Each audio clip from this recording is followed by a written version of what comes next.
প্রথম প্রথম না অনেকে থাকবে, খুব ভিড় হবে চারপাশে, হাসি ঠাট্টা গল্প আড্ডা খোঁজ খবর, গুড মর্নিং গুড নাইট ইত্যাদি। সারা দিন কথা হবে, দুর্বলতা শোনা হবে, উইকেন্ডে দেখা হবে, ঝিমঝিমে নেশা হবে। তারপর আস্তে আস্তে যখন সবটুকু জানা হয়ে যাবে, নতুন কোনো গল্প বলার থাকবে না, শোনার থাকবে না, রহস্য বেঁচে থাকবে না কোথাও।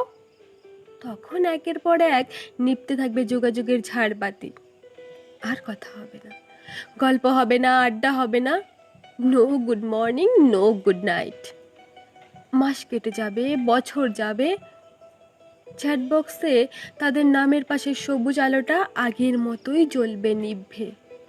আমরা দেখব, তবু ওই জ্বলা আর নিভে যাওয়ার মধ্যেখানের সময়টার শরিক হতে যাব না। প্রথম প্রথম অনেকে থাকে, তারপর ধীরে ধীরে ভিড় ফাঁকা হয়। পড়ে থাকে হাতে গোনা কিছুজন, যারা আমাদের সমস্ত রহস্য উন্মোচনের পরেও সমান আগ্রহ নিয়ে পাশে থেকে যায়।